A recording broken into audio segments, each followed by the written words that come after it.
کیا ہندوستان انڈیا اس دورے کے ذریعے گلوبل ساؤتھ کی قیادت سے غداری کر رہا ہے؟ عملی طور پر انڈیا امریکہ کی ہر اس پالیسی کی تائید کر رہا ہے جو اسرائیل کے تحفظ اور ایران کی تنہائی سے متعلق ہے۔ اس دورے نے انڈیا کے اس دعوے کو بھی بری طرح متاثر کیا ہے کہ وہ گلوبل ساؤتھ یعنی ترقی پذیر ممالک کا لیڈر ہے۔ انڈیا کا رویہ کہ وہ مزید ٹیکنالوجی حاصل کرنا چاہ رہا ہے اپنے دفاع کی، یہ ثابت کرتا ہے کہ پچھلے سال کی جنگ میں انڈیا کو کافی نقصان ہوا ہے اور انہیں اب اندر سے احساس ہو رہا ہے۔ 2 سالہ جنگ میں 72,000 سے زائد فلسطینی کی شہادت پر خاموشی اختیار کرنا، نتن یاہو کو عزیز دوست کہنا، انڈیا کی تاریخ پر ایک ایسا داغ ہے جسے مٹانا آسان نہ ہوگا۔ انڈیا کی بڑی مسلم اقلیت کے لیے یہ مناظر انتہائی تکلیف دہ ہیں، جہاں ان کا وزیر اعظم اس شخص کے ساتھ کھڑا ہے جسے وہ فلسطینیوں کا قاتل قرار دیتے ہیں۔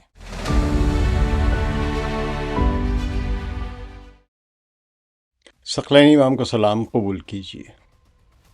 انڈین وزیر اعظم نریندر مودی کا دورہ اسرائیل اور انڈیا کی بدلتی خارجہ پالیسی کا تنقیدی جائزہ آج میں کر رہا ہوں کہ آیا یہ ایک اسٹریٹجک چینج ہے، الائنس ہے، یا ایک اسٹریٹجک جوا ہے، یا ایک انڈیا کی اخلاقی پسپائی ہے۔ یروشلم کی فضاؤں میں نریندر مودی کی شان میں آج جو قصیدے پڑھے جا رہے ہیں وہ محض ڈپلومیٹک ریٹرک یعنی سفارتی بیان بازی نہیں، بلکہ انڈیا کی فارن پالیسی میں آنے والے اس اسٹرکچرل تبدیلی کی بازگشت ہے جس نے دلی کے روایتی اصولوں کو ہلا کر رکھ دیا ہے۔ انڈین وزیر اعظم نریندر مودی کا اسرائیل کا یہ دورہ جو اس وقت جاری ہے اور وہاں کی پارلیمنٹ کینیسٹ سے خطاب اس بات کا اعتراف ہے کہ انڈیا اب عالمی سٹیج پر نیوٹرالٹی یعنی توازن کی جگہ کھلی پارٹیزن شپ یعنی جانبداری کا انتخاب کر رہا ہے۔ جب مودی نے کینیسٹ کے پوڈیم سے اسرائیل کو بربریت کے خلاف حفاظتی دیوار قرار دیا تو انڈین ناقدین سمیت گلوبل ساؤتھ کے مبصرین کے نزدیک یہ محض ایک جملہ نہیں بلکہ انڈین خارجہ پالیسی کے اس تابوت میں آخری کیل تھی جس کی بنیاد کبھی اینٹی امپیریلزم یعنی سامراج دشمنی اور فلسطین جیسی محکوم قوموں کی حمایت پر رکھی گئی تھی۔ بن گورین ایئرپورٹ پر وزیر اعظم بنجامن نتن یاہو کا مودی کے لیے خود جا کر استقبال کرنا اس نئے اسٹریٹجک نیکسس یعنی گٹھ جوڑ کی علامت ہے۔ نتن یاہو کا مودی کو انڈیا اسرائیل اتحاد کا چیمپئن کہنا دراصل انڈیا کو اس مغربی کیمپ میں مکمل طور پر شامل کرنے کی کوشش ہے جہاں اخلاقیات سے زیادہ مفادات کو فوقیت دی جاتی ہے۔ یہاں کسی فلاسفر کنگ کی جگہ جیفری ایپسٹین جیسے لوگ جو ہے وہ پالیسیز طے کر رہے ہوتے ہیں۔ تو کنیسٹ میں مودی کا یہ خطاب جسے ایک تاریخی اعزاز کے طور پر پیش کیا جا رہا ہے دراصل اس حقیقت پر پردہ ڈالنے کی کوشش ہے کہ انڈیا اب مشرق وسطیٰ میں اپنے پرانے دوستوں کو نظر انداز کر کے ایک ایسے ملک کے ساتھ آئرن الائنس یعنی آہنی اتحاد بنا رہا ہے جو خود عالمی سطح پر تنہائی اور جنگی جرائم کے الزامات کا سامنا کر رہا ہے۔ اس وقت نتن یاہو کے لیے اس سے بڑی کوئی ٹریٹ ہی نہیں ہو سکتی کہ ایک دنیا کی ایک بڑی جمہوریت کہلانے والا ملک جو ہے اس کا وزیر اعظم جو ہے وہ اسرائیل کا دورہ کر رہا ہے جب اس کے یورپی حلیف جو ہے اتحادی جو ہے وہ بھی وہاں جانے سے گریز کر رہے ہیں۔ تو اس دورے کے دوران ہونے والے ڈیفنس ایگریمنٹس انڈیا کی اس بے چینی کو ظاہر کرتے ہیں جہاں اسے اپنی سرحدوں کی حفاظت کے لیے اسرائیل کی جدید ٹیکنالوجی پر اندھا اعتماد کرنا پڑ رہا ہے۔ انڈیا اب اسرائیل کے مشہور آئرن ڈوم، ڈیوڈ سلنگ اور ایرو سسٹم کی ٹیکنالوجی حاصل کرنے کے لیے بیتاب ہے تاکہ اپنی ایریل ڈیفنس کیپیبلٹیز یعنی فضائی دفاعی صلاحیتوں کو مضبوط کر سکے۔ لیکن سوال یہ ہے کہ کیا یہ ٹیکنالوجی کی منتقلی واقعی انڈیا کو خود کفیل بنائے گی یا اسے ہمیشہ کے لیے اسرائیلی سافٹ ویئر پر اور ان کے ماہرین پر ریلائی کرنا پڑے گا، ان کا دست نگر بنا دے گا اسے۔ ڈیفنس پروڈکشن کے نام پر کیے گئے یہ معاہدے انڈیا کو اسرائیل کے ایک گراؤنڈ ٹیسٹنگ فیلڈ میں تبدیل کر سکتے ہیں جہاں انڈیا کے وسائل اور اسرائیلی ہتھیاروں کو بہتر بنانے کے لیے استعمال کرنے کے لیے ٹیسٹ ہوں گے۔ دفاعی ماہرین کا کہنا ہے کہ گزشتہ سال مئی میں پاکستان کے ساتھ تنازع نے انڈیا کی کمزوریوں کو بے نقاب کر دیا تھا۔ جو باتیں کہی جا رہی ہیں کہ انڈیا کے رافیل طیارے اور بھی کچھ طیارے گرائے گئے تھے، کتنا سچ ہے کتنا جھوٹ ہے، لیکن اب یہ انڈیا کا رویہ کہ وہ مزید ٹیکنالوجی حاصل کرنا چاہ رہا ہے اپنے دفاع کی، یہ ثابت کرتا ہے کہ پچھلے سال کی جنگ میں انڈیا کو کافی نقصان ہوا ہے، اور انہیں اب اندر سے احساس ہو رہا ہے کہ اس جنگ میں وہ بہت ناکام رہے۔ جو ڈرون حملے ہوئے، میزائل وارفیئر اور سائبر وار میں انڈیا کو جدید ٹیکنالوجی کی ضرورت ہے ان حملوں سے بچنے کے لیے جو کبھی وہ پاکستان سے فیس کر سکتا ہے۔ چین سے اگر کرے گا تو اس کو اور بھی زیادہ ضرورت ہوگی۔ تو اسرائیل وہ ٹیکنالوجی اور وہ سب چیزیں اس کو فراہم کر سکتا ہے، بلکہ مئی 2025 کی جو بھی ایریل جھڑپیں ہوئی تھی انڈیا اور پاکستان کے درمیان، اس وقت اسرائیل کے ڈرونز جو تھے وہ انڈیا کی طرف سے پاکستان کے اوپر حملے کے لیے بھیجے بھی گئے تھے۔ اس دورے میں جو اب ہو رہا ہے، اس میں ریمپیج میزائل، اسپائس 1000 گائیڈنس کٹس اور ہرمیس 900 ڈرون جیسے اسلحے کے معاہدے بھی ہو رہے ہیں، اور اس کے علاوہ joint partnership, transfer of technology, India میں مینوفیکچرنگ وغیرہ، یہ سب کچھ بھی طے ہو رہا ہے۔ لیکن صرف خرید و فروخت نہیں ہوگی۔ جو خبروں کے ذرائع بتا رہے ہیں وہ اب یہ رشتہ خریدار یا بیچنے والے کا نہیں رہے گا، بلکہ دونوں ملک مل کر ہتھیار بھی بنائیں گے۔ اس موقع پر نتن یاہو نے ایک نیا اتحاد تجویز کیا ہے جسے وہ ہیکساگون آف الائنس کہہ رہے ہیں۔ اس میں ہندوستان، اسرائیل، یونان، قبرص اور کچھ عرب اور افریقی ممالک بھی شامل ہو سکتے ہیں۔ اس اتحاد کا مقصد نام نہاد ریڈیکل ایکسس، یعنی وہ ایکسس جو اس وقت جس کی مزاحمت کا سامنا اسرائیل کو کرنا پڑ رہا ہے، وہ اس کا مقابلہ کرنا ہے۔ اس ہیکساگون الائنس کا مقصد جو ہے، لیکن سوال یہ ہے کہ کیا انڈیا کو اس طرح کے اتحاد کا حصہ بننا چاہیے؟ اور یہیں سے اصل بحث شروع ہوتی ہے۔ کیا ہندوستان، انڈیا اس دورے کے ذریعے گلوبل ساؤتھ کی قیادت سے غداری کر رہا ہے؟ گلوبل ساؤتھ سے کیا مراد ہے؟ اس سے مراد ترقی پذیر ممالک ہیں، خاص طور پر افریقہ، ایشیا اور لاطینی امریکہ کے ممالک۔ مہاتما گاندھی کے ملک سے جسے کبھی فلسطین کو نو آبادیاتی مخالف تحریک سمجھا تھا، اب وہی انڈیا اسرائیل کو، اسی کولونیل پاور کو اسٹریٹجک دوست کہہ رہا ہے اور ہیکساگون کا ایک اہم رکن بننے کا سوچ رہا ہے۔ تو کیا اب انڈیا کے پاس برکس کی قیادت کا کوئی اخلاقی یا قانونی یا کوئی سیاسی جواز رہ جاتا ہے؟ برکس کے اندر انڈیا کی پوزیشن ایک ایسے رکن کی سی ہے جو ایک ہی وقت میں 2 کشتیوں میں سوار ہونے کی کوشش کر رہا ہے۔ 2026 میں برکس کی صدارت انڈیا کے پاس ہے، لیکن اس کے اقدامات اس گروپ کے بنیادی مقاصد کے خلاف نظر آتے ہیں۔ برکس اب تیزی سے ایک اینٹی ویسٹرن یا امریکہ کی زیر قیادت مغرب کا مخالف بلاک بنتا جا رہا ہے، جس میں چین، روس اور اب ایران کا اثر اور رسوخ جو ہے وہ بڑھ رہا ہے۔ انڈیا کے لیے سب سے بڑی مشکل یہ ہے کہ ایک طرف جیسے امریکہ نواز اتحاد ہے، کوآڈ، وہ اس کا حصہ ہے، اور دوسری طرف برکس کا بانی رکن بھی ہے۔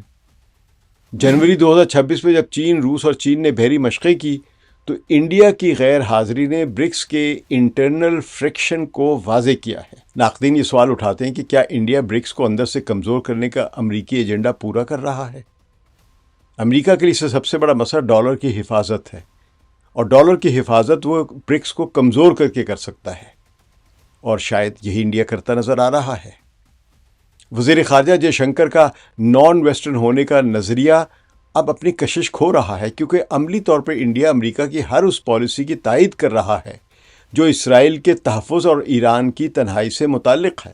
اگر انڈیا نے اپنی اس پالیسی آف ہیزیٹیشن یعنی تذبذب کی پالیسی کو نہ بدلا تو وہ وقت دور نہیں جب برکس کے دیگر ارکان انڈیا کو ویسٹرن پون یعنی مغربی مہرہ سمجھ کر اسے اسٹریٹجک فیصلوں سے دور کر دیں گے۔ اس دورے نے انڈیا کے اس دعوے کو بھی بری طرح متاثر کیا ہے کہ وہ گلوبل ساؤتھ یعنی ترقی پذیر ممالک کا لیڈر ہے۔ وہ انڈیا کبھی جو نان الائن موومنٹ کا سربراہ تھا، جو کبھی گلوبل ساؤتھ کا ایک بڑا اسپوکس پرسن بنتا تھا، وہ انڈیا جس نے کبھی فلسطین کی تقسیم کی مخالفت کی تھی اور جو خود کو اینٹی کلونیل تحریکوں کا مرکز کہتا تھا، آج اسی نتن یاہو کو گلے لگا رہا ہے جس کی حکومت غزہ میں انسانی المیہ کا ذمہ دار قرار دی جا چکی ہے، بلکہ نتن یاہو کو وار کرمنل بھی کہا جا رہا ہے، اس کے وارنٹ آف اریسٹ جاری ہوئے ہیں۔ تو لوگ پوچھتے ہیں کہ جب 85 ممالک نے اقوام متحدہ میں اسرائیلی جارحیت کی مذمت کرتے ہیں اور ایک قرارداد پیش کی تو انڈیا وہاں سے ابسٹین کیوں کر گیا اور کچھ 6-7 گھنٹوں کے بعد اپنا نام شامل کروایا؟ تو کیا انڈیا اپنی مورل اتھارٹی کھو نہیں چکا ہے؟ 2 سالہ جنگ میں 72,000 سے زائد فلسطینی کی شہادت پر خاموشی اختیار کرنا اور نسل کشی کے ملزم نتن یاہو کو عزیز دوست کہنا انڈیا کی تاریخ پر ایک ایسا داغ ہے جسے مٹانا آسان نہ ہوگا۔ یہاں ایک اور پہلو بھی اہم ہے، امریکی پابندی اور چابہار بندرگاہ کا زوال، جو انڈیا کی اسٹریٹجک خود مختاری کے خاتمے کا اعلان ہے، یہ اس کی علامت قرار دیا جا رہا ہے۔ انڈیا کے لیے ایران کی چابہار بندرگاہ محض ایک تجارتی منصوبہ نہیں تھا، بلکہ یہ پاکستان کو بائی پاس کر کے سینٹرل ایشیا اور افغانستان تک رسائی کا ایک جرأت مندانہ اسٹریٹجک متبادل تھا۔ لیکن حالیہ برسوں میں یہ منصوبہ انڈیا کی اسٹریٹجک آٹونومی کے دعووں کی قلعی کھول رہا ہے۔ اسرائیل کے ساتھ بڑھتی ہوئی قربت اور اس کے ساتھ اسٹریٹجک پارٹنرشپ نے انڈیا کو ایک ایسی بند گلی میں دھکیل دیا ہے جہاں سے تہران اور واشنگٹن میں سے کسی ایک کا ہی اب انتخاب کرنا پڑ رہا ہے۔ ناقدین کا کہنا ہے کہ انڈیا نے امریکی دباؤ کے سامنے گھٹنے ٹیک دیے ہیں۔ 1 جنوری 2026 کو پیش کیے گئے انڈیا کے بجٹ میں چابہار کی بندرگاہ کی تعمیر کے لیے کوئی رقم مختص نہ کرنا اس بات کا واضح ثبوت ہے کہ انڈیا اب اس منصوبے میں مزید انویسٹمنٹ کرنے سے گریز کر رہا ہے۔ انڈین وزیر خزانہ نرملا سیتا رامن کا یہ مبہم بیان کہ کچھ وجوہات کی بنا پر میں زیادہ نہیں بول سکتی، یہ اس بات کی تصدیق کرتا ہے کہ انڈیا اب امریکی سینکشنز کے سائے میں ایران کے ساتھ کھڑے ہونے کی اخلاقی اور سیاسی ہمت کھو چکا ہوا ہے۔ India Middle East Europe economic corridor یعنی IMEC کو چابہار کے متبادل کے طور پر دیکھ رہا ہے۔ اسرائیل اس راہداری کا ایک اہم لنک ہے اور اسرائیل کی حیفا پورٹ پر انڈین بزنس مین اور مودی کے قریبی دوست اڈانی گروپ کی سرمایہ کاری اس معاشی منصوبے کا ایک محور ہے۔ لیکن کیا مشرق وسطیٰ کی موجودہ غیر یقینی صورتحال میں یہ کوریڈور کبھی حقیقت بھی بن پائے گی؟ اسرائیل اور عرب ممالک کے درمیان بڑھتے ہوئے تناؤ نے اس منصوبے کو کھٹائی میں ڈال دیا ہے۔ انڈیا کا چابہار سے پیچھے ہٹنا اور ایک غیر یقینی راہداری پر یعنی کوریڈور پر اربوں ڈالر کا داؤ لگانا ایک ایسی اسٹریٹجک گیمبلنگ ہے جو انڈیا کے سینٹرل ایشیا تک رسائی کے خواب کو ہمیشہ کے لیے دفن کر سکتا ہے۔ اب انڈیا کے اندر کی سیاست بھی دیکھ لیں بھئی، جس طرح آپ پالیسی اسرائیل کے قریب جا رہے ہیں، آپ کے اندر ایک مسلم اقلیت بھی تو ہے نا، ان کو بھی تو تکلیف آپ پہنچا رہے ہیں۔ انڈیا کے اندر بھی اس دورے پر شدید رد عمل سامنے آیا ہے۔ اپوزیشن جماعتوں کا کہنا ہے کہ مودی حکومت انڈیا کی خارجہ پالیسی کو ہندتوا کے نظریے کے تحت اسرائیل کے رنگ میں ڈھال رہی ہے۔ انڈیا کی بڑی مسلم اقلیت کے لیے یہ مناظر انتہائی تکلیف دہ ہیں، جہاں ان کا وزیر اعظم اس شخص کے ساتھ کھڑا ہے جسے وہ فلسطینیوں کا قاتل قرار دیتے ہیں، بلکہ وہ ہے قاتل۔ انڈیا کے لیفٹسٹ ناقدین کے مطابق مودی کا اسرائیل کے ساتھ یہ حد سے بڑھا ہوا لگاؤ انڈیا کی داخلی ہم آہنگی کے لیے بھی خطرہ ہے، یعنی انڈیا کے اندر جو بھائی چارہ ہے، جو مختلف کمیونٹیز میں ایک آپس میں میل ملاپ جو ہے، یہ اس کے لیے بہت بڑا خطرہ ہے۔ یہاں ستم ظریفی یہ ہے کہ انڈین وزیر اعظم جس RSS کے سیوک رہے ہیں وہ کبھی ہٹلر کی حامی رہی ہے۔ وہ الگ بات ہے کہ یہی RSS بعد میں اسرائیلی جو زائنسٹ لابیز ہیں ان کی بھی دوست بن جاتی ہے۔ تو ہٹلر نے یہودیوں کا ہولوکاسٹ کیا اور مودی اب اسی نسل کش صہیونی رژیم کے حامی بن گئے ہیں۔ مجموعی طور پر مودی کا یہ دورہ اسرائیل انڈیا کی روایتی خارجہ پالیسی میں اسٹرکچرل تبدیلی کے طور پر دیکھا جا رہا ہے۔ انڈیا نے جس طرح اپنے پرانے اصولوں، ایران کے ساتھ اسٹریٹجک تعلقات اور گلوبل ساؤتھ کی قیادت کو اسرائیل کے ساتھ آہنی اتحاد کی قربان گاہ پر بھیڑ چڑھایا ہے، اس کے نتائج دور رس ہوں گے۔ یہ ریال پالیٹک یعنی انڈیا کو وقت کے طور پر کچھ جدید ہتھیار یا امریکی تھپکی تو دلوا سکتے ہیں، لیکن اسٹریٹجک آزادی اور اخلاقی برتری جو کبھی انڈیا کا مان تھی، بڑے ان کے پرائم منسٹر اور ان کے لیڈرز یہ بڑے خوشی سے کہتے تھے، اب یہ قصہ پارینہ ماضی کا حصہ بن چکی ہے۔ انڈیا اب ایک آزاد عالمی طاقت بننے کے بجائے ایک مخصوص عالمی بلاک کا جونیئر پارٹنر بننے کی راہ پر گامزن ہے۔ تو پھر سب ویٹو کی ضرورت بھی نہیں ہے اقوام متحدہ میں، کیونکہ اس نے جب چمچہ ہی بن کے رہنا تو پھر جن کا چمچہ بن رہا ہے ان سے ان کو ویٹو ملتی رہے گی، پاور جس طرح اسرائیل کو ملتی رہتی ہے، تو جس کی قیمت اسے اپنی خطے میں آئسولیشن کی صورت میں چکانا پڑ سکتی ہے، اور وہ بھی ایسا بلاک جو تاریخی طور پر زوال پذیر ہے، یعنی مغرب کا، امریکی قیادت والے مغرب کا جو بلاک ہے وہ اس وقت زوال پذیر ہے۔ شکریہ۔ ثقلین امام کو اجازت دیجیے۔ خدا حافظ۔